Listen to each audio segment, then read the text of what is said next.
All right, welcome. We have a guest speaker named Chris Haun from Guild Mortgage.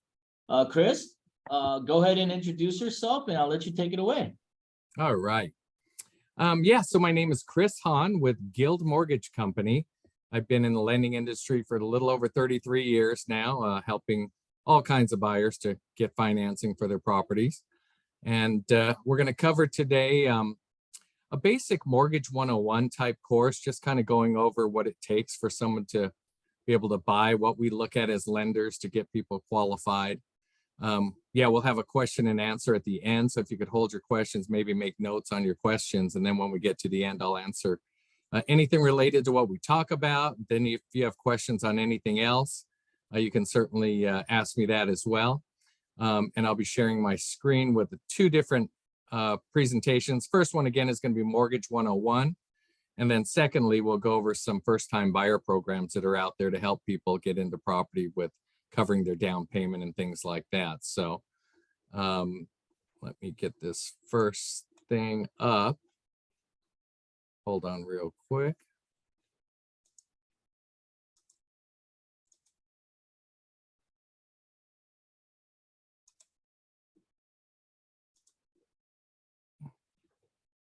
Kendrick, are you able to see that screen?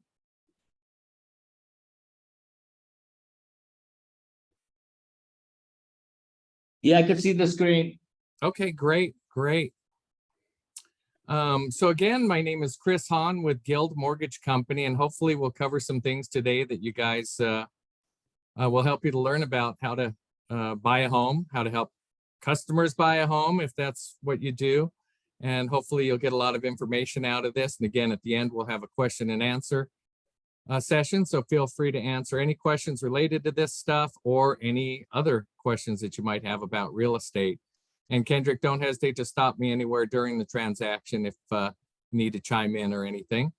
And so we'll get started. Let me see here real quick.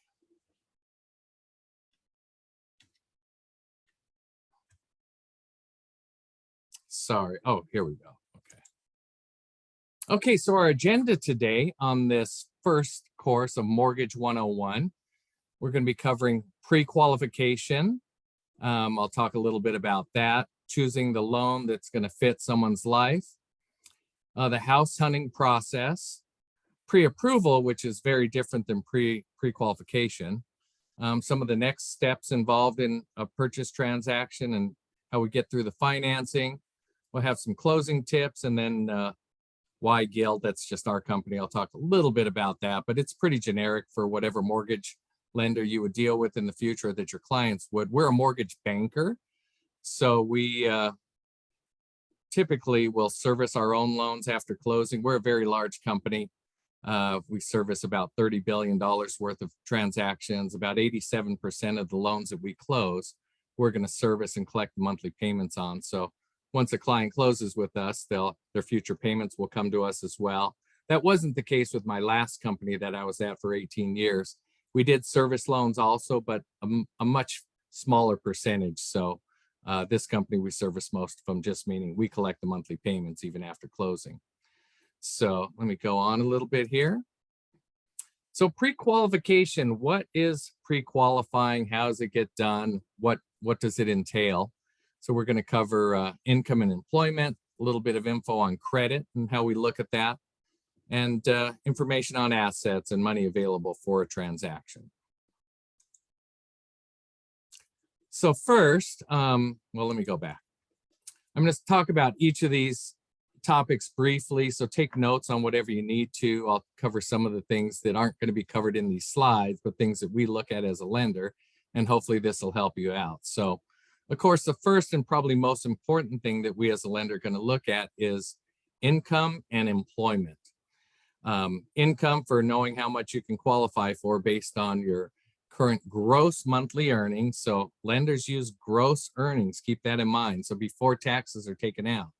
And most people live off of net income. So keep in mind that we're not accounting for everything, but somehow those ratios have worked out, and lenders have formulas that we look at future house payment versus income, future house payment plus all other debts versus income.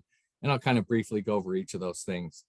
But the main thing on employment is that we're typically looking for a requirement for 2 years of steady employment, ideally in the same field of work. So if you've been working at a job and you've had maybe only 6 months of employment, then we're going to look at the prior job and hope that that makes up another, the rest of that 24-month period of time.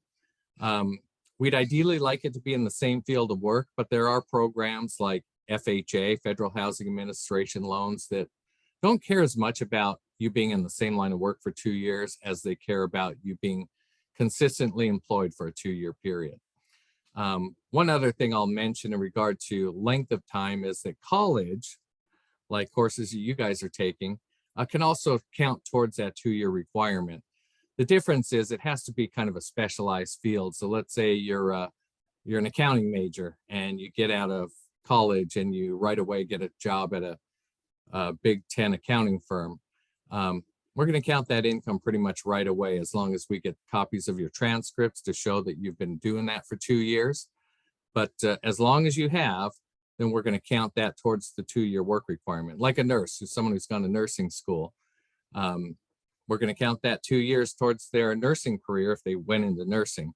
Of course, if they go into a totally different field of work, we're not going to count it. So if, for example, they were a nursing student but went into accounting after, yeah, we're not going to count that towards the 2-year requirement. So it has to be in a like field of work.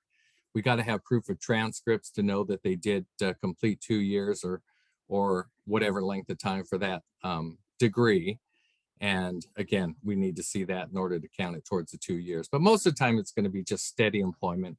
Someone who, after graduating from whatever schooling, got a job, worked at it for 2 years, and then we're going to go off of their gross monthly income towards the qualifying. If it's a self-employed borrower, it's a little bit different. So instead of going off of the gross income, then we're going to be looking at a borrower's tax returns and seeing how they filed. So if they filed as a sole proprietor, that means they're going to have a Schedule C in their tax return. And we're going to be looking to see what the adjusted gross income is after expenses. So their net income when it comes to self-employment. Again, if you're employed, we're going to be looking at gross income. If you're self-employed, we're going to be looking at net income. And similar thing with self-employment. They want to see a 2-year history of you working in that field, especially being self-employed. They know that typically businesses are going to fail in the early years if they're going to fail. So they want to see that you've worked at your own business for at least 2 years and that the employment is solid and that the earnings are either appreciating or steady. And usually if we're into a new year, they'll also ask for a year-to-date profit and loss statement to go along with those last 2 years of income. And we're typically going to average that income when it comes to self-employment. The next thing we'll talk about, so keep any questions that you have on employment for the end, but we'll go into credit now. So credit, we're looking at mainly what your scores are on your credit report. Typically, we're going to do a 3-bureau credit report if someone scores on all 3 bureaus. We need a minimum usually of 2 bureaus at least. So for some reason, a 3rd bureau is not showing a score. That's going to be okay. We'll use the lower of the 2 scores then.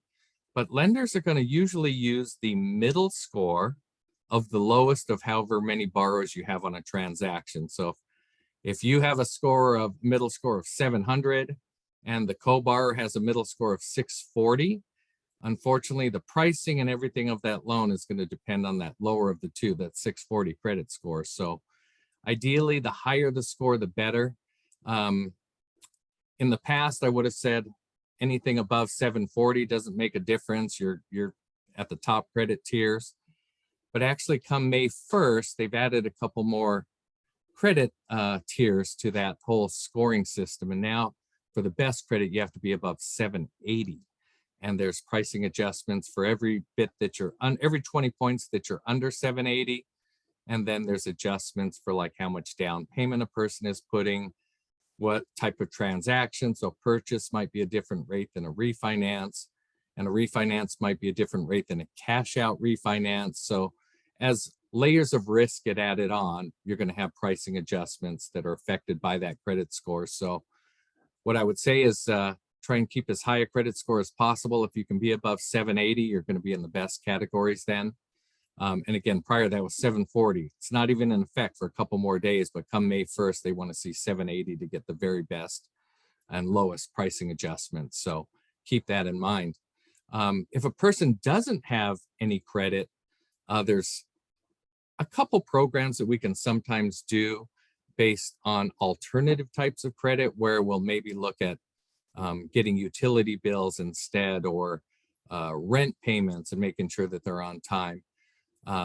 So that would be alternative credit. We don't have any conventional loan programs that'll work with that. I'll talk more about conventional versus government in a bit, but typically the only kind of loans that alternative credit will work on are going to be your government loans, which would primarily be your FHA financing. Because even VA, which is another government loan, we really want to see a good credit score for VA borrowers. So again, keep in mind, credit is super important. The rate for a conventional buyer with 5% down and a 640 score is going to be dramatically higher than that same borrower putting the same down payment if their credit score is above 780. So keep that in mind. Credit does cost you and it will affect your pricing. That's probably all I need to say about credit. So keep credit good. Oh, I will mention a couple things. So on credit reports, you might see something like a collection account. And most people would think, shoot, I got a collection on my credit. I should pay that off before buying this house. And it's very counterintuitive, actually, because if you've got a collection, you want to talk to your lender before doing any paying off of any debt like that. Because often a collection doesn't score into the credit scoring system the same way as other debts. It's primarily looking at whether it's a collection or not, and what is the date being reported. So if you've got a collection that's 4 years old, and you all of a sudden pay that collection thinking that's the best thing to do, all of a sudden you might have just devastated your credit score, because it's going to up the date on that credit report to the day that you paid it. And yeah, now it's going to show as a paid collection, but it's going to be a recent date, and that's going to drop your score more than it would have been an open collection just leaving it alone. So before you do any paying off of debt or have a customer pay off any sort of collection account, make sure that they talk to their lender first, because it could be detrimental.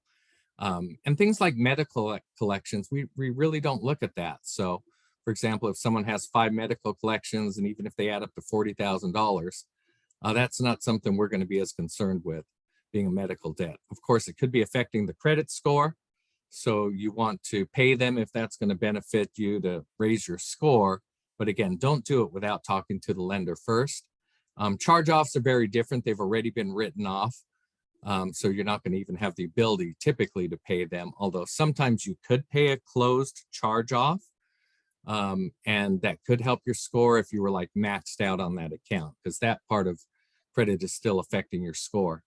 I could do a whole hour probably on just credit scoring alone. So I'll just briefly touch on the main things you want to keep in mind with credit scores is one, 35% of your credit score is made up of paying your debts on time. So your credit history itself. So make sure that you can pay your debts on time and don't have 30-day lates. Lates that are under 30 days typically are not getting reported to the credit bureau. So that's not as bad. But if you have 30-day late payments, one 30-day late that's recent could knock your score down 30 to 50 points. So try and keep those paid on time, paid as agreed. The second biggest category, so that's 35% of your score. The next large percent of your score is how much available credit is there, and that makes up about 30% of the score. So the more credit that you have available, the better your score is going to be. If you have $30,000 worth of available credit, but you've used up 25,000 of it, your debt ratio is maxed out, or your usage ratio, I should say, is maxed out. And you could have perfect credit, but have a really low score, even though you're paying everything on time. So that makes a huge difference. So just between paying on time and usage, that makes up 65% of your score. The other categories are length of time. So the older and the longer you've had a credit account, the better that's going to be for your score. So definitely don't close those out, even if you pay them off. I'd say always keep all your accounts open if possible, because that's going to leave you more available credit. Just be disciplined not to use it. But do try and use the credit every few months, even if it's just to charge up a something at the supermarket and pay it off at the end of the month. Because if you don't use credit, usually in 3 to 4 months, that creditor can close your account for not using it. So keep that in mind as well. The more credit you have open and available, the better it is for you. So paying the debts down, and if you keep them to less than 10% of the limit, that's truly where it's not affecting you negatively. But if you can't do that, at least keep it under 30% so that you're not having a bunch of points taken away for using too much credit.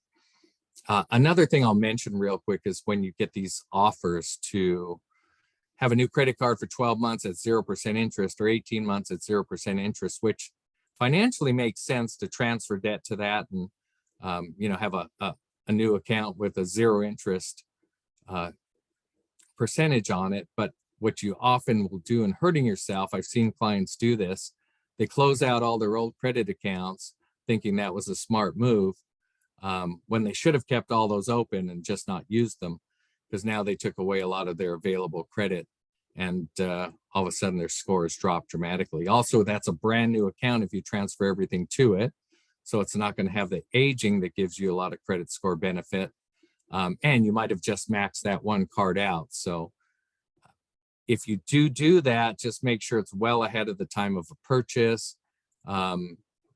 Maybe leave some spread out amongst your cards and not keep all the balance on one.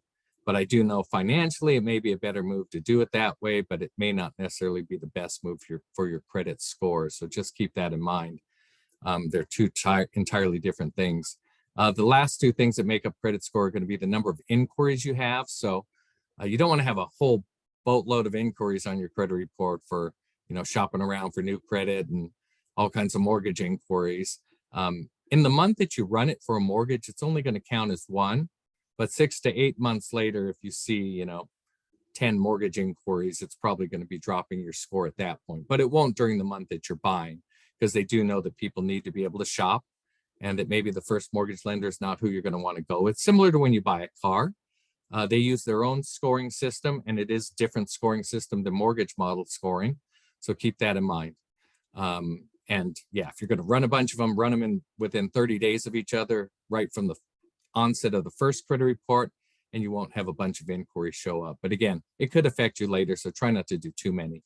And then the last part of this page for getting pre-qualified is knowing the assets that you have. So of course, buying a house entails some money, usually down payment and closing costs if you're not using a program that's covering some of that, or seller help to cover some of that, or gift money from a family member to cover that. But we are looking at assets, even things like retirement accounts or money you have left over in the bank.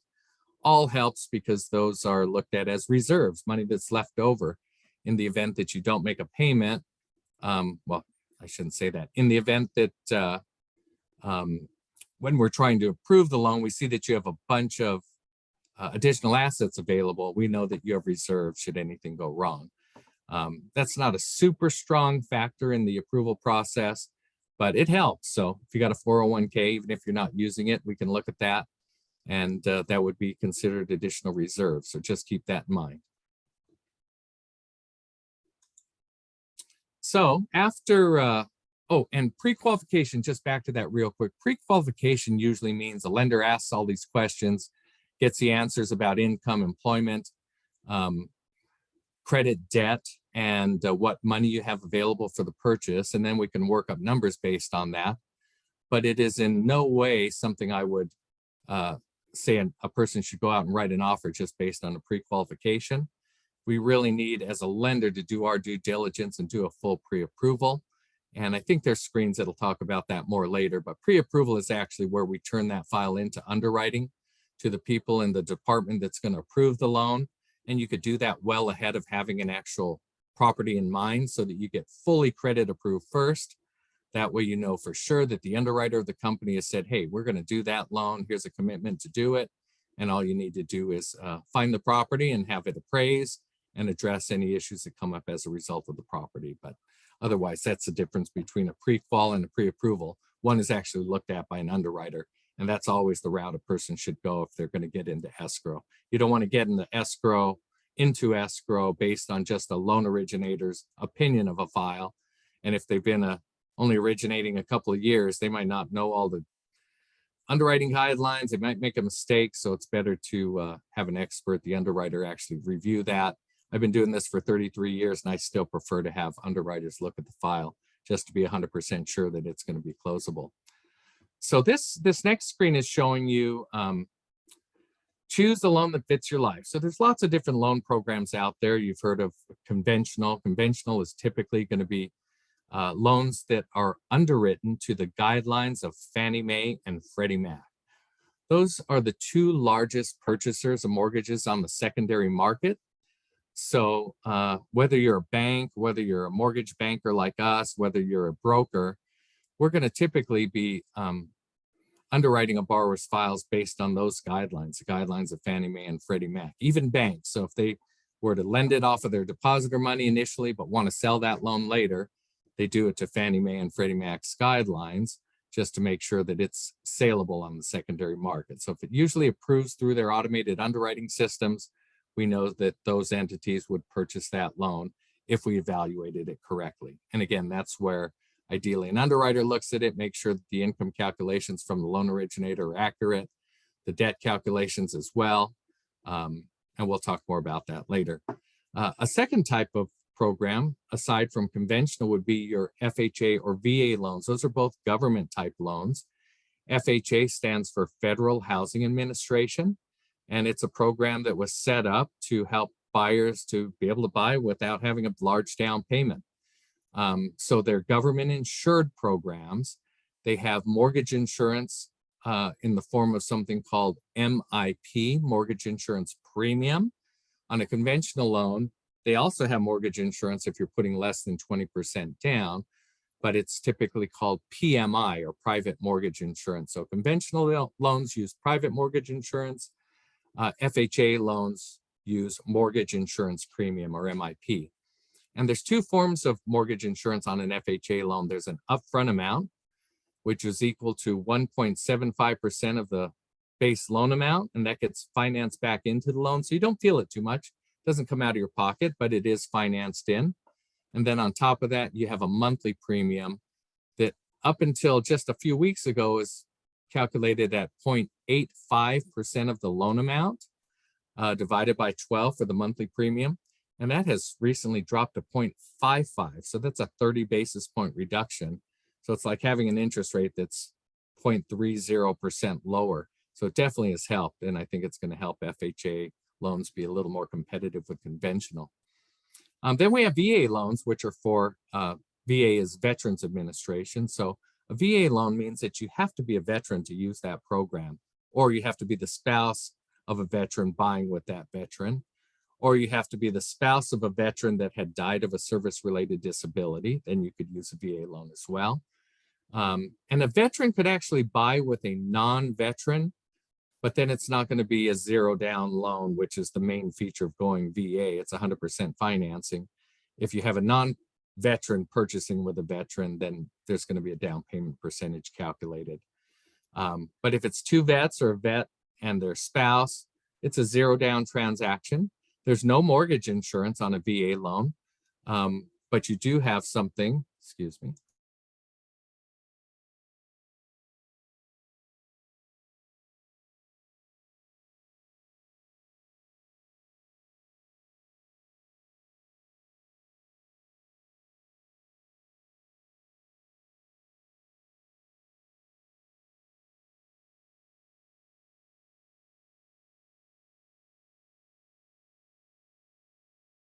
Hey, Chris, I think you're frozen. You still there?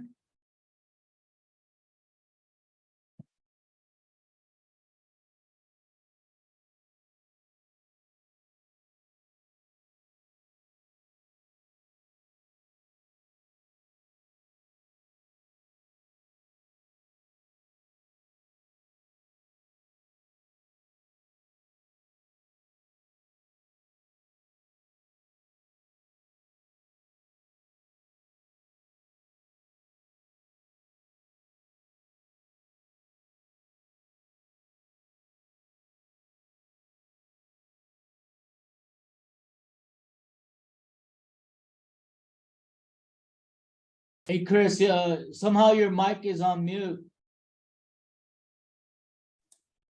Can you hear me now? Yeah. Sorry what about hap- that. I don't know what I did.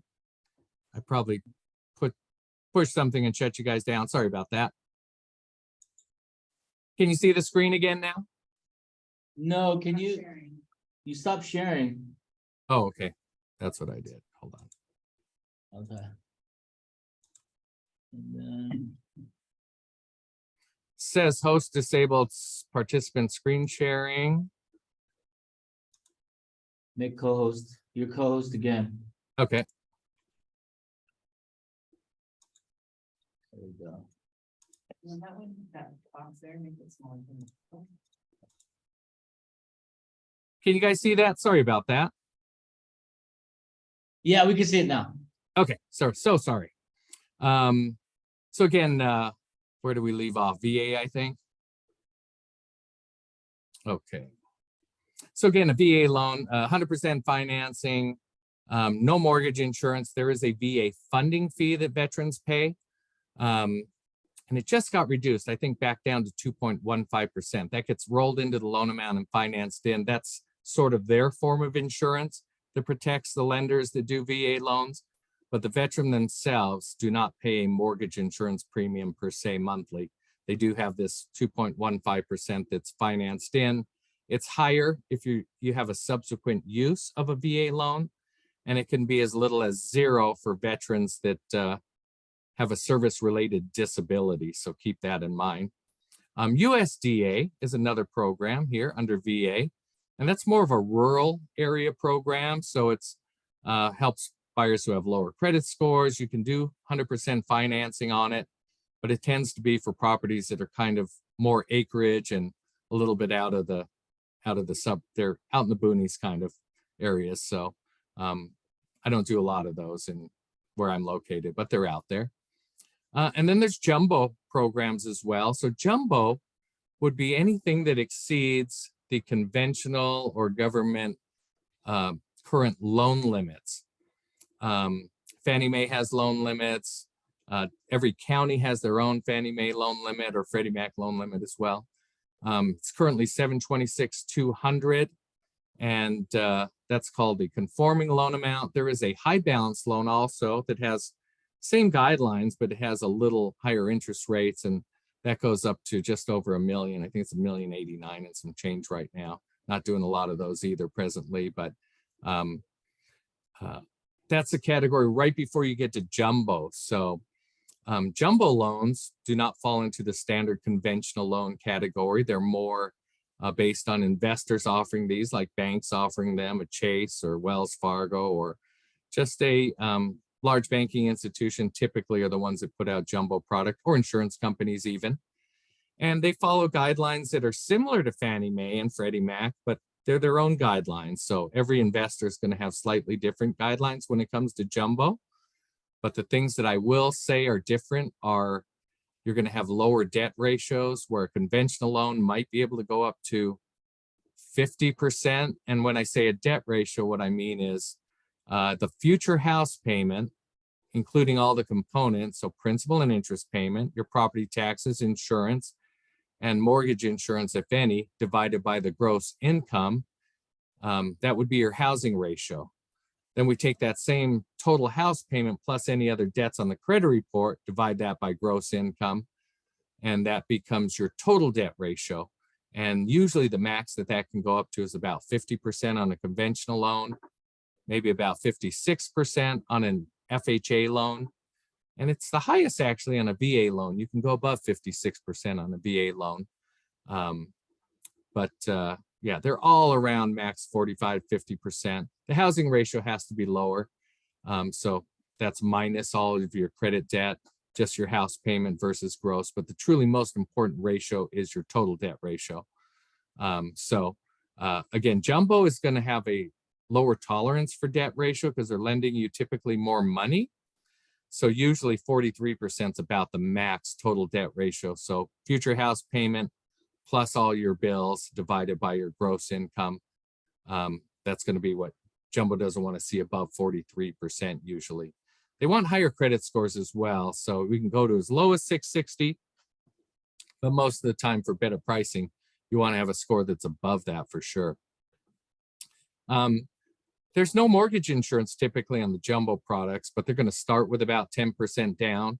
But you will avoid mortgage insurance in most cases, but you're going to have different guidelines. And the biggest difference also in guidelines is they want to see a lot of reserves. So where a conventional loan might say you don't need any reserves at all, if it's a strong file, jumbo will almost always want to see a bunch of reserves. And reserves just means your total future house payment, a number of months of that in the bank account. So let's say the future house payment was $4,000. If you have $12,000 in the bank, that means you got about 3 months of reserves left over. So again, VA loans want to see, jumbo loans want to see a large amount of reserves, usually about 12 months, typically, sometimes 18 months, sometimes as little as 6 months, but you're going to need reserves where not necessary on conventional or FHA product. Programs are also going to vary depending on municipalities, counties. If it's a down payment assistance program, those are going to have their own guidelines. Although they typically are underwritten towards Fannie and Freddie guidelines, they might have some additional overlays on top of that, just for things like a tighter debt ratio, possibly because they're lending you the money for the down or whatever. And we'll cover some of that later. First-time homebuyer programs typically mean you haven't owned a house in the last 3 years. So you could have owned 4 years ago, stopped owning. Well, as long as you haven't owned in the last 3 years, you qualify again as a first-time buyer. I'll put it that way. So you could have sold a home before, rented for the last 3 years, and and now you're a first-time buyer again. So keep that in mind. Or you haven't owned a primary residence at all. Most of the programs that help you with down payment assistance or whatnot say you can't have owned a primary residence in the last 3 years. Maybe you had your name on a rental property, but you never lived in there. That still might allow you to qualify for a first-time buyer program. And then you got your niche programs, which are going to be things that we have, like you're able to lock and shop for your property, lock the rate and shop for it. There's bridge loans. If you haven't sold your property yet, trying to buy another one, those are out there. Strong Start program. Those are just programs that we have that have a title name to them, but it's not a category of loans. Renovation programs are programs that you would use for maybe a house that needs a lot of work that a lender wouldn't want to finance because it's a piece of junk or it just needs too much work. So you might need a renovation program to do those. There's special programs through Fannie Mae and Freddie Mac that might help with some grant money. There's energy efficient programs that are out there. There's programs to help people who maybe don't have a social security number, but they've been paying taxes here and they're legally a resident, but they use an ITIN and instead of a social security number. An ITIN is an independent taxpayer identification number. So the government issues that in some cases, and you can use that in lieu of social security number. But those programs are totally different. You normally need 20% down, and the guidelines are very different. So keep that in mind. 321 Home Plus is just a program we have in conjunction with Home Depot that gives some credit to use towards Home Depot after. So those are just proprietary programs. So then after you've been pre-approved ideally, and you know a loan amount that you qualify, you've given your lender all your documentation, which is typically a month of pay stubs, 2 years of W-2 forms, 2 months worth of bank statements, all pages, nothing whited out. We always want to see everything. And then we've come up with a number, and now you can start your home search. So back to that whole pre-approval, what's the benefit of pre-approval? One is you pretty much need a letter to even write an offer to a seller. If they don't see that you've at least talked to a lender, they're not even going to consider your offer. If you've got cash, it's a different story. But if you're financing, they're going to want to see that you've talked to a lender and been pre-approved for a program. And ideally, pre-approval is much better than pre-qualification. Once we know what you're fully pre-approved for, we're going to have a detailed breakdown of a program that's going to work for you. You're going to usually have a better leverage in a sales negotiation because they're going to see that you're almost like a cash buyer. You could waive certain contingencies if you wanted to, like the loan contingency, because you've already been credit approved. So a little more leverage in negotiating a sale, and in some cases, just getting your foot in the door. There was a time a year ago when you could have been fully pre-approved for a program, have a lender letter, But if you weren't putting a big down payment or willing to go over or waive all your contingencies, you just weren't a player in the game. So I'm glad that all of that has stopped because it wasn't beneficial to buyers. You want to have contingencies available, so things that protect you in your contract, like an appraisal contingency, meaning the house has to appraise for a certain number or you can back out. You want loan contingency because you want to make sure you can still qualify. If you can't qualify for that loan, you don't want to risk any of your upfront earnest money deposit, money that you put down to secure the property. It's your money, but it gets held in escrow. You don't want to lose that. You also are going to know your maximum price range if you get pre-approved. So you're not going to be looking at houses that are above your price range or houses that are way below, because you're going to know exactly where you qualify and what that's going to look like, so that you can go in with eyes wide open and make the best financial decision for yourself. And of course, if you're pre-approved, your transaction is going to go a lot quicker. Your loan's already done, basically. We just need to do some updating of documents, maybe. Get the contract, get the appraisal ordered, you do your inspections, and move on from there. But yeah, you definitely want to be pre-approved if you're going to be getting into escrow, because you don't want to jeopardize any of your upfront money that you put down as an earnest money deposit. So these are the documents. We briefly spoke about that, what you typically need. So pay stubs covering the most recent 30 days. Sometimes I'll ask for more than that, like if you earn a lot of overtime or bonuses, and we have to typically average variable income like that. So I need to look at what you made last year and the prior year. So sometimes I might ask for the final pay stub of 2022 or 2021 to show your year-to-date totals for those other categories, so that I can accurately assess how much overtime or variable income, like commissions you might have or things like that. Base pay, we're going to count usually the full amount. But if it's hourly, we are going to look at if you're working a full 40 hours every week. If you're not, we're going to average your income. So keep that in mind. We're going to want W-2s or 1099s for the last 2 years. 1099s are if you're being paid as an independent contractor. Places like, I think like Uber and some of those jobs, you get a check and a year-end 1099 to pay you as an independent contractor. And then you have to go file that on your taxes, usually as a sole proprietor, and write things off. So for us, a W-2 is a much stronger qualifying document, because the 1099, we can't even use it till we see your tax return and see how much you ended up writing off against that income that you earned. In many cases, we'll ask for federal income tax returns for at least the most recent 2 years, especially and certainly if you're self-employed. That's the income we're going to go off of. So maybe you have corporate returns, but you might also have personal returns that income transfers over to. We're going to ask for tax returns when it's a self-employed borrower for sure. Or if you own a bunch of rental property and we're trying to calculate what your net is off those rentals to give you that as income as well. We're going to ask for things like a government issued ID to make sure that you're legal here. And if not, if you have a resident alien card, we can use that as well. If you're a veteran, then we're going to ask for additional documents like a DD-214, which is your military discharge paperwork. So definitely that's something that if you're ever in the military, they tell you don't lose it, make a bunch of copies, keep that someplace, because it's basically your history of what you did in the military. And that's what we use to get your certificate of eligibility if you're a veteran and wanting to use that entitlement to buy a house. We're going to ask if you're paying or receiving child support. We might need divorce decree as documentation for that. Of course, if you've had a bankruptcy, we're going to want to see the bankruptcy paperwork so that we can match the charged off creditors on the credit report to what's showing on the bankruptcy paperwork, and also determine what type of bankruptcy. And we're going to usually be going off of the discharge date, not the filing date. So the discharge date's usually about 6 months after the filing date. And Chapter 7 bankruptcy will keep you from buying a home conventionally with a conventional loan for at least 4 years.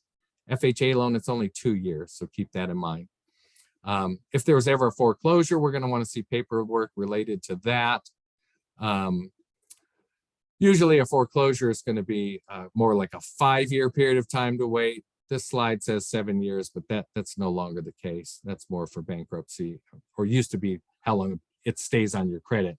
But usually over 5 years on conventional for an actual foreclosure. I think it's 3 years for a short sale, and government loans are a little more lenient on that. If you're in an IRS repayment plan for any reason, like you owe the IRS, we're going to have to factor that payment into the scenario. And on conventional loans, usually we're going to see that we're going to want to see that that debt's paid off prior to closing.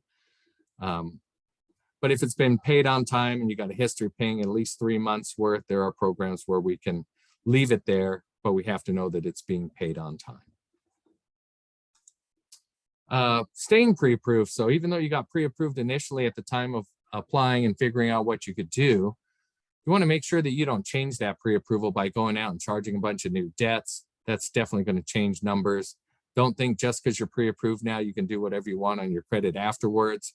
Lenders do a backup credit report prior to closing an escrow or a refinance in that case. So we're going to pull a backup credit report within a few days of closing just to see if there's new debts. We're going to pull a no score credit report at that time because we don't want the score to change, but we do relook at debts and make sure there's no new debts that are going to throw off your debt ratio. So don't go out and charge just because you got the approval.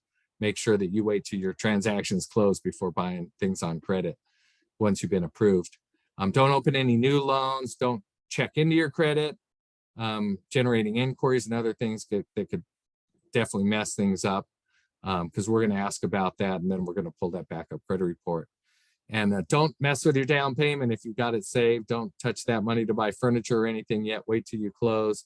Do all those purchases afterwards.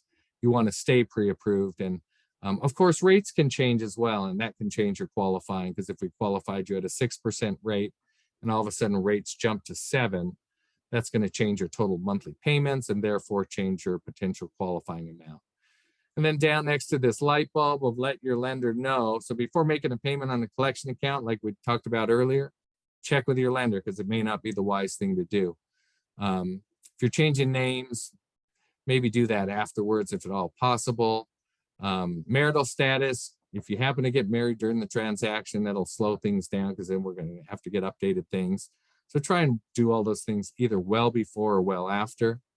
And try to keep the same job if at all possible. If you're going to change jobs, it really has to be for a better move to maybe a better job income wise, closer to where you live or where you're going to live. You got a raise, you got a job promotion. Those are all things that are okay for a job change. But keep in mind, we are going to want to see a pay stub at least minimum of 1 month, usually. Once you've changed jobs. So it's definitely better to do before you get into escrow than doing during the escrow. So try and avoid those things and do them either well before or afterwards. And again, don't touch your down payment money. Okay, so you can, when you're house hunting, you can take your time, of course, but just keeping in mind that the times that your approval is good for, which is usually about 60 days before we got to relook at it. But these are kind of the steps in the home loan process. First, you're going to do your loan application. So we've already done that at this point if you're pre-approved. But now you're in escrow, let's say. So you want to get a home inspection because you want to make sure that what you're buying is what you're seeing. You don't necessarily know what's behind the walls or in the crawl space, or if the electrical's up to code, or if the water pressure is right. So getting a physical inspection done will satisfy all those needs for you. And it's not a requirement of the loan at all. So it's just something we suggest you do so that we can make sure you're getting what it looks like you're buying. You don't want to buy the money pit and find out later you got all these problems, a $30,000 foundation issue or something else. So get that home inspection done. It's one of the first contingencies. It's usually, you have probably 10 to 12 days to do it, sometimes less. But get that done. It's also the time you can go back to the sellers and go, hey, I did the inspection and I know I promised to pay you this price, but we found all these problems. So we now like a credit for that or repair these items. So that's what your home inspection is for. We as a lender then are going to do an appraisal report. That's where we hire a certified appraiser who'll go out to the property. We can't choose them any longer as an originator. Like in my position, I can't say, hey, I want Joe, the appraiser, to do it. Has to be done through an independent ordering process or through an appraisal management company. They felt that prior to 2008's crash, that there was a lot of collusion with lenders and appraisers and saying, hey, we're giving you a lot of appraisals, make sure you bring in this value. All that has been taken away from us. So we're not going to see that problem any longer. But we do an appraisal primarily to determine the value, because a lender will only lend to the lesser of the sale price or the appraised value. So if you're an escrow buying a home for 800,000 and it appraises for 790, now we're going to base your 5, 10, or 20% down or 3% down on that lower amount. So if you still want to buy that place and the seller's not willing to renegotiate that price down to the lower amount, you're going to be the one coming up with the difference. So you can still buy it and come up with the difference, but sometimes you don't have that money. So the appraisal is super important, because lenders, again, will lend to the lesser of the price or the appraised value. Homeowners insurance, you got to find homeowners insurance. The lender wants to make sure that if the property were to burn down or be destroyed for some reason, it could be rebuilt. The lender doesn't care too much about the dirt. It doesn't do us any good. It's hard to sell dirt. So we have to make sure that a property is on there and it can be rebuilt. So you're going to have to get homeowners insurance or basic fire insurance at least. No requirement to have to get earthquake, but you are required to get fire insurance. And if you're in a flood zone, you are required to get flood insurance. At that point, the loan is going through processing, meaning we've assigned the loan to the lender's processing team, where they'll do things like verify employment, verify previous employment if there's a prior job, order necessary escrow and title documents. We want to make sure that the property is free of any liens against the current seller by the time we close, so preliminary title report is open. And again, that's just to make sure that there's no liens against the sellers other than property taxes. And all those things have to be settled before we close an escrow. Once we have that file fully put together with all the things we need from you as a borrower or your clients, so we've gotten anything that the underwriters asked us for. We might have an approval that said, hey, get updated pay stubs, answer what the deduction is on the pay stubs. We saw this judgment for child support. Now you have to address that, or whatever the case. So then it goes into the underwriter for re-review, or if it's never been pre-approved, then it's going to the underwriter for the first time, where they're going to call out and give you a list of all the conditions necessary to satisfy and close that transaction. Once all those things are satisfied, it then goes to closing department, where closing documents are ordered for a borrower in line with whatever loan we're doing, at whatever lock rate was. And then borrower's going to typically go to escrow and sign those closing documents. And then once they're all signed and every condition of the approval has been satisfied, the lender will then issue the Federal Reserve to send a wire to the title company, and money will get dispersed from the escrow. The sellers will get paid off. You become the new owners to the home. You have a new loan, and typically your first mortgage payment is starting a full 30 plus days, usually out from whatever the closing date is. Interest on mortgages is always in arrears. So when you're paying a monthly payment for, let's say, April, that's paying for the interest for March. So if you closed in the month of April, you're not going to have a payment beginning in May. It actually begins the following month in June, and that's paying the interest for May. And you have paid in your closing a portion of the interest from the end of April to the full month of May. So you're paying for the interest. It's just you're not having your first payment start till a full month later. And then at that point, once it's funded, the only last thing left is the recording of the deed of trust at the county recorder's office. In LA County, it doesn't happen the same day. It happens the following business day. In almost all other counties, it can happen the same day that the loan is funded. And then the keys are given to the client or you, and you own a new property. And then you just have to start getting ready for that monthly payment to start in about a month. Why do you choose a company like Guild? We've got deep expertise in the market. Our company's been around for over 60 years. I've been doing this for 33 years, so a very long time. I started in 1990. I had a son in 1990, moved to a new area in 1990, did everything going into a straight commission business with all that timing. So maybe it wasn't the wisest timing, but it served me well, and I've been doing it for a long time now. We're going to choose a loan that's going to fit your life. There's all different kinds of loan scenarios out there, and every situation for each client is different.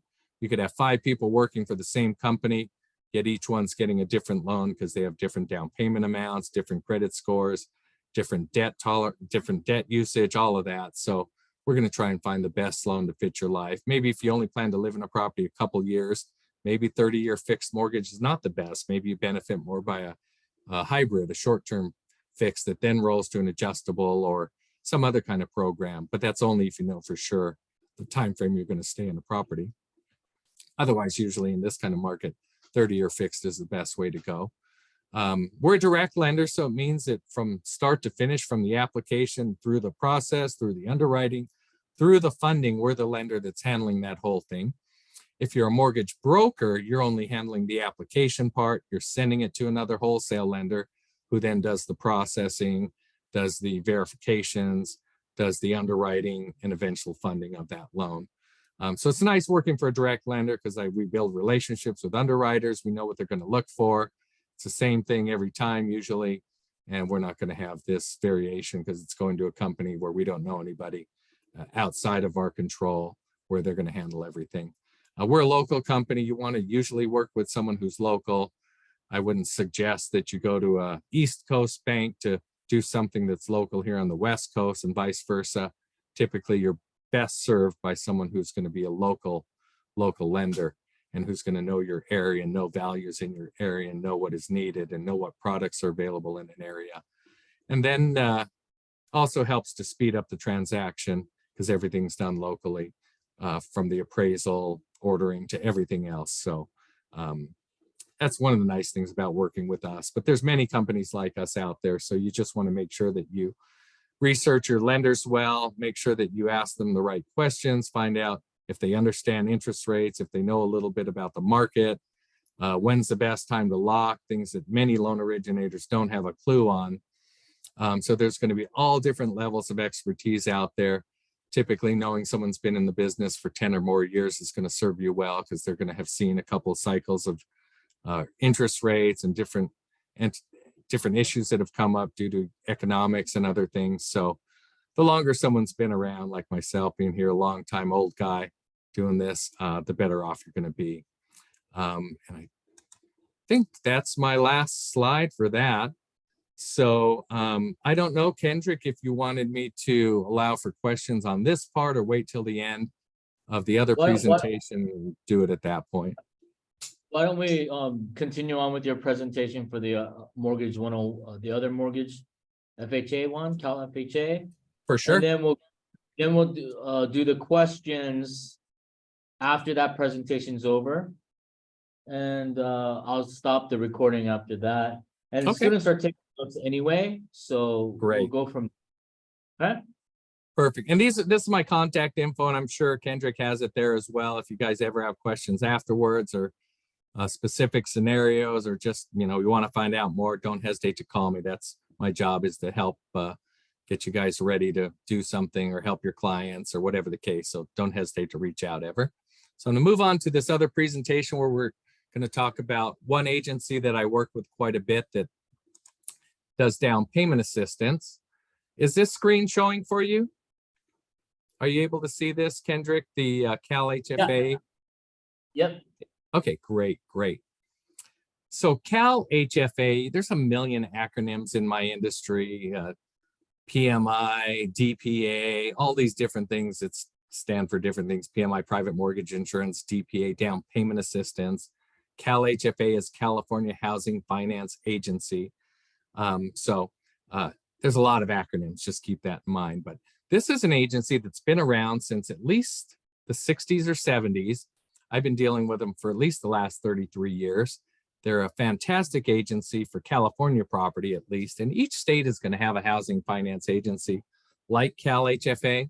I'm just not familiar with what's available in other states because even though my company lends in 48 states, I only lend in California and have for my last 33 years. I guess I have ability now to go to these other states, but it wouldn't be me typically handling those transactions. You have to be licensed in each state. So California Housing Finance Agency has been around for a long time, and they have programs that help people to usually come up with the down payment, or maybe they have a little better than market interest rate, or something that's going to help a first-time buyer to buy property for the first time. So we'll go over this presentation. It's a little bit shorter, and if you have questions at the end of it, I'll cover some things on a program that was recently out as well. that's no longer available, but you guys probably heard of it if you've been listening to any mortgage news recently. But let's get started on this. So what we'll cover here is, what is CalHFA? What are CalHFA's programs? What are the eligibility requirements? What's next, and why Guild? I'll probably skip the why Guild part. We kind of covered that already, but and then leave the end for a bunch of time for questions. So what is CalHFA? So again, CalHFA, it's not a type of loan. You'll hear people say CalFHA, and it's not CalFHA. That's California file. FHA is Federal Housing Administration. So they're two totally separate things. Again, this is California Housing Finance Agency, but people will mix up these acronyms or dyslexically change it to CalHFA or CalFHA, CalVA, but it's CalHFA for this particular agency. If you were to go to www.calhfa.ca.gov, that's their website, or you just Google CalHFA and you can then click onto their website and see all the program information that's available. And it's a state chartered housing finance agency that provides affordable housing solutions to first-time buyers through its network of lenders. So they aren't the lender, they're just the agency that has the programs, and then lenders like us have to be able to offer their programs. So a lot of lenders don't like to do them. They may be approved to do them, but they're a lot harder. They're less profitable loans for lenders typically. So there's some guys that I know that work for a bank and they have these programs available, but they've never touched one. I've always specialized in first-time buyer programs.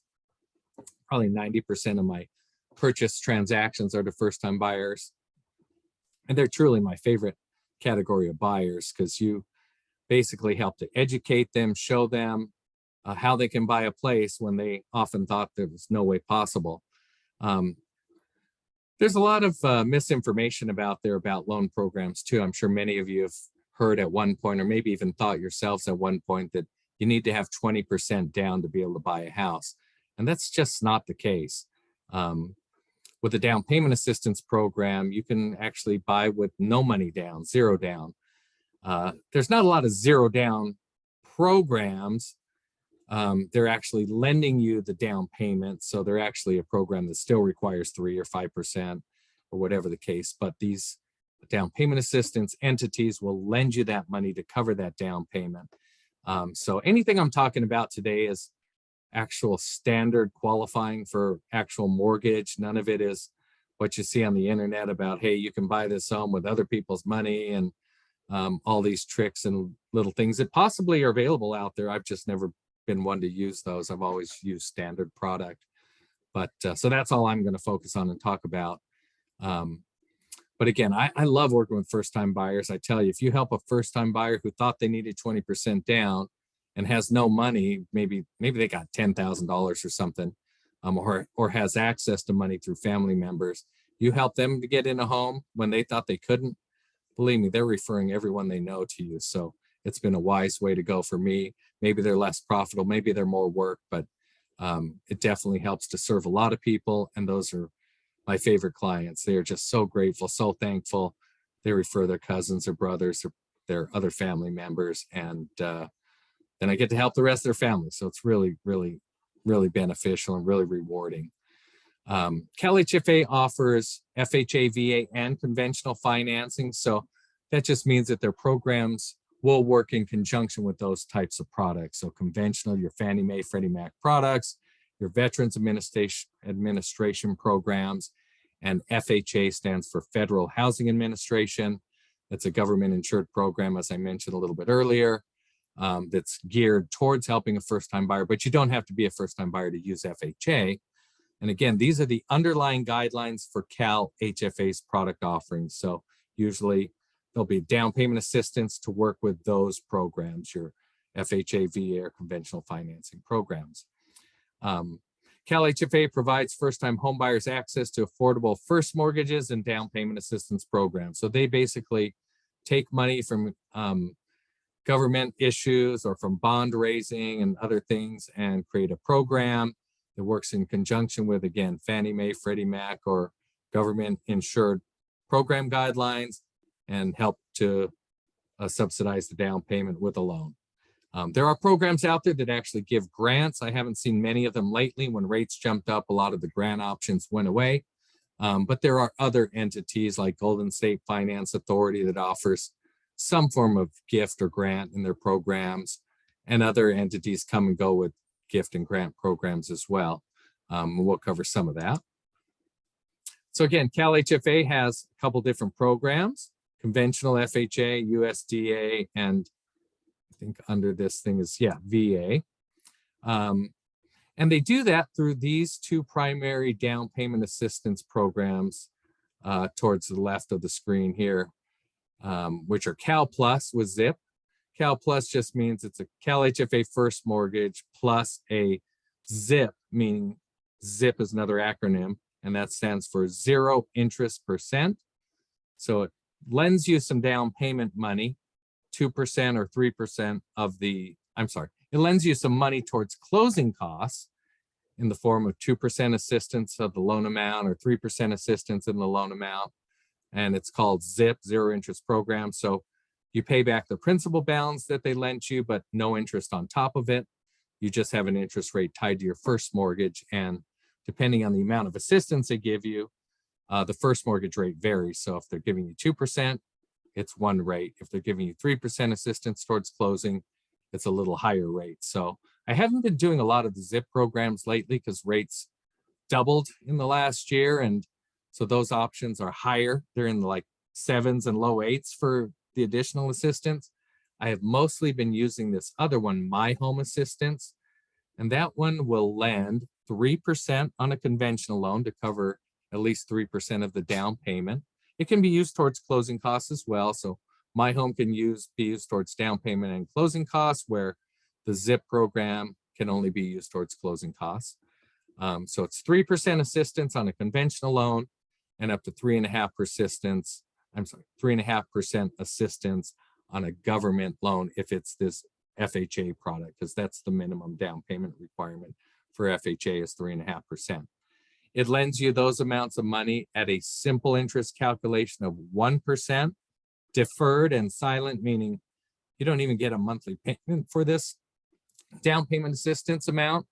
It's just in the background. There's a deed recorded against the property. So eventually when you sell the property in the future, you will be paying back the principal amount plus 1% simple interest calculation for that 3 or 3% that they lent you to cover the down and closing. So keep that in mind. Oh, and they are available for VA as well, but I don't see too many people doing it on the VA program because there's some different guidelines involved that make it a very unprofitable loan for lenders, but it is out there and can be used. General CalHFA requirements are mainly being a first-time home buyer. So again, they want to see that you have not owned a primary residence, a house that you've financed and lived in for the last 3 years.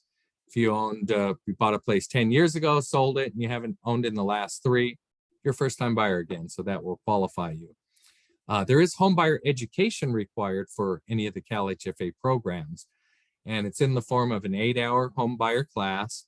They actually offer a online course that you can, it's called an 8-hour class, but I know that my clients have typically completed it in much less time, 2 to 3 hours mostly, but it does entail a phone interview after with a counselor, and that's about an hour long, and they are going to make sure that you understood what you learned in the class. So keep that in mind. And you can take them also at any of the HUD approved homeownership counseling agencies. Usually they'll have a home buyer class. It's 8 hours. You sit in on a Saturday. Some are free, some cost you money. Average cost is probably about $99. And CalHFA only requires that one person qualifying per transaction take that class. So if it's a family, husband and wife and a son, husband and wife, boyfriend and girlfriend, only one of you has to take that course. So keep that in mind. Some programs do require both or every borrower to take it, which is a little over the top. I think that's not necessary, but there are a couple that will do that. So keep that in mind. Credit scores start at about 640 for CalHFA. But that's the minimum requirement typically. There are some definite benefits to having higher scores. For example, on their conventional products, if you have over a 700 score, they allow you to go to that next bullet point, debt ratio of 50%. If you don't have a score over 700 and you have a 640 score like it shows here, you're going to be maxed at 45%. And while it seems like, well, that's only a 5% difference, it could equate to close to 100,000 difference in qualifying price. So having a higher score is beneficial. They have FHA loans as well. That score I think is 680 to be able to go to the 50% debt ratio.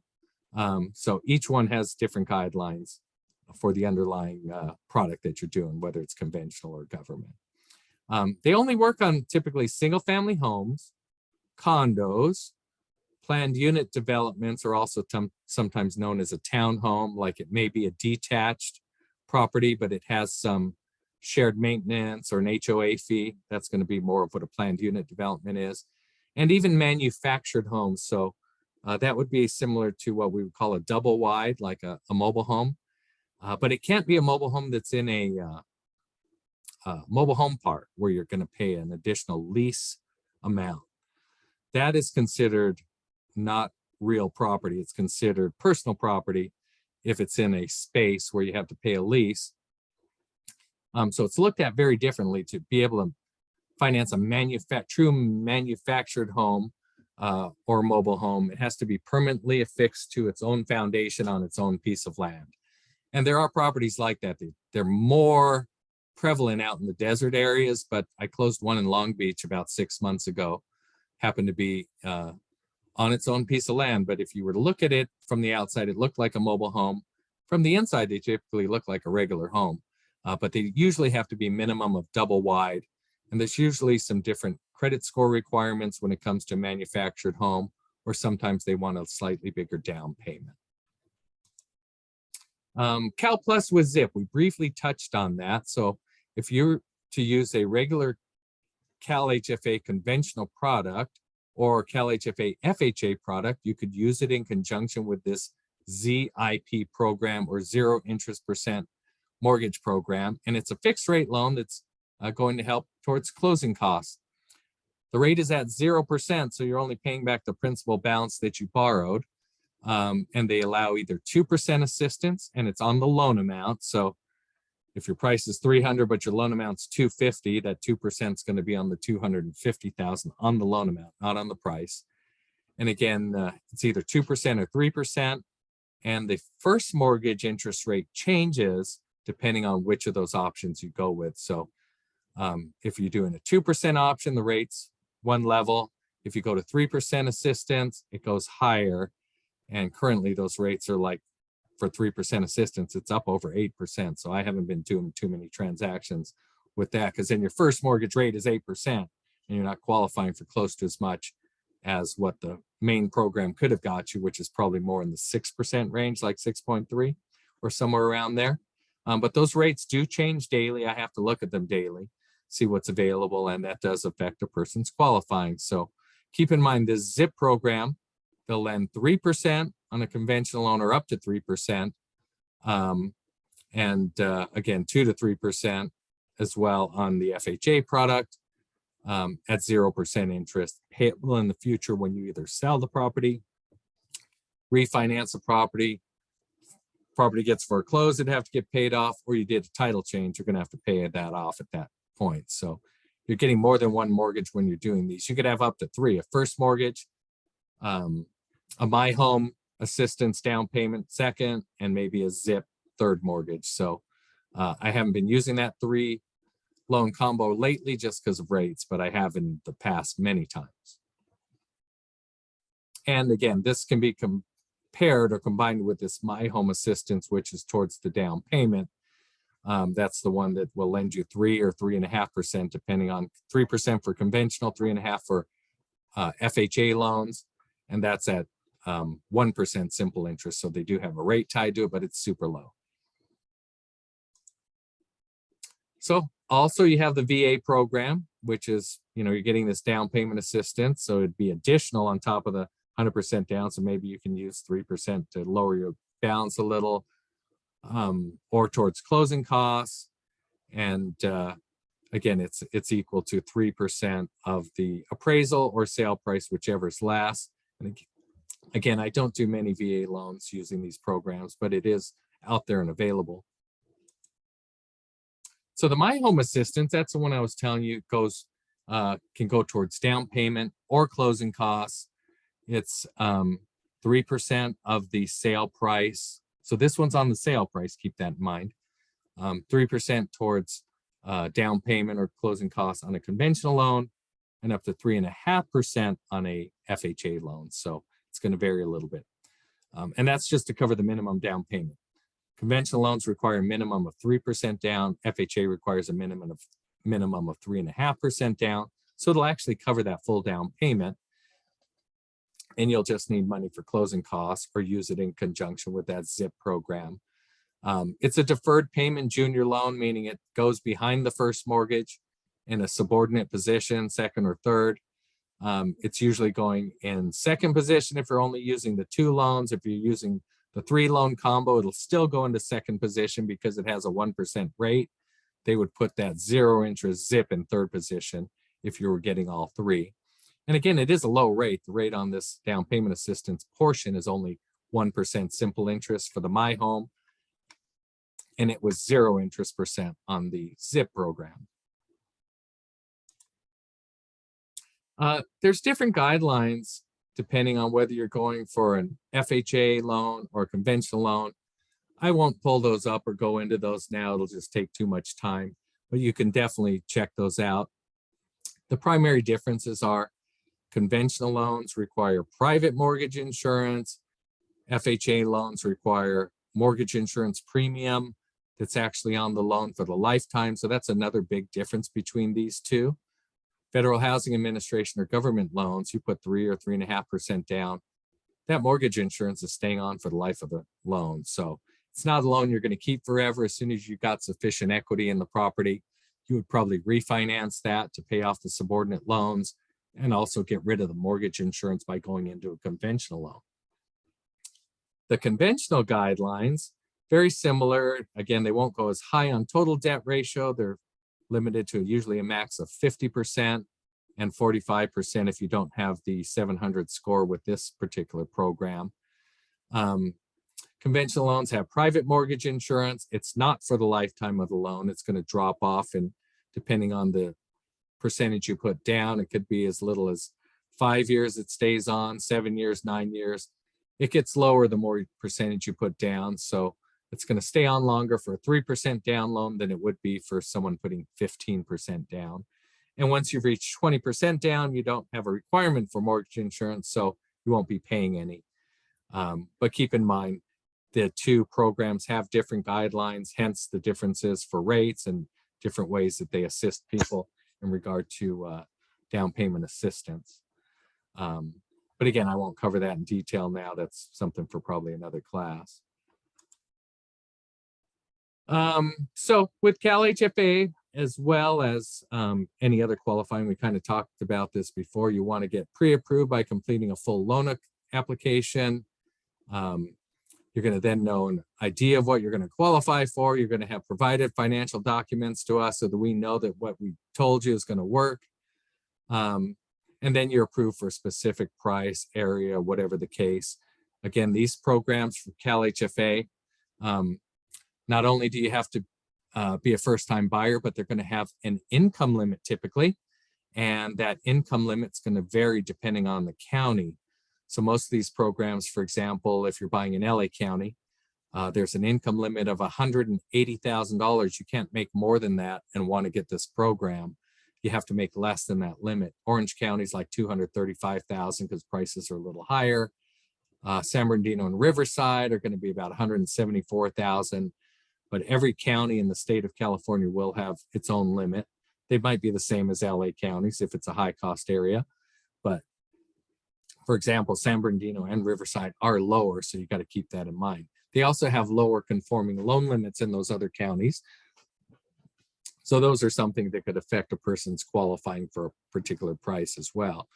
There was a long time, well, for example, like San Bernardino, They don't have a high balance category like LA County has, where our conforming loan goes up to 726.2, and then your high balance goes up to over $1 million. They don't have that in San Bernardino, Riverside County. They don't have what's called a high cost area limit. So once you go above that 726,200 or a lower amount for their FHA, you got to go to a jumbo product and have at least 10% down. So very different depending on the county. So keep that in mind. So after getting pre-qualified or pre-approved, and as even better, and you provided all your documents, and you know what you're going to qualify for, you're out finding a home, hopefully. You're signing a sales contract at that point, and hopefully getting a seller to accept that contract. And then you go into escrow. And then you're going to have disclosures to sign once you're in escrow, a whole packet of loan paperwork that tells you about the laws that are out there to protect you, the different things that are involved in that loan package, and some of the guides and other information that we're required to put out there for fair housing and fair lending and ECOA and all these other things that you may have learned about in class as well. And then once you go through that whole process and we get to the end and we funded the loan, and you've signed it, you got approved, we funded the loan, you signed your closing documents, it's recorded, everything is done. Then about a month later, you're going to start your monthly payments.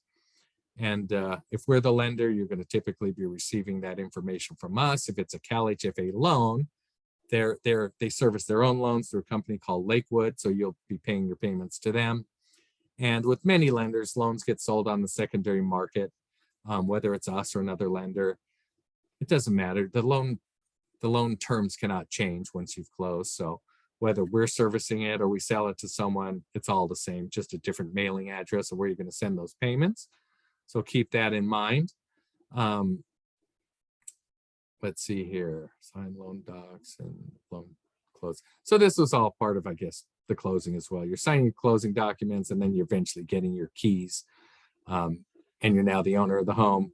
Everything moves forward. As a new owner, you now get your tax benefits of being able to write off things like purchase money indebtedness for the loan that you financed. Typically, some of the upfront costs like origination fees are going to be, in most cases, tax deductible items. These are things you always have to check with your tax preparer because laws always change.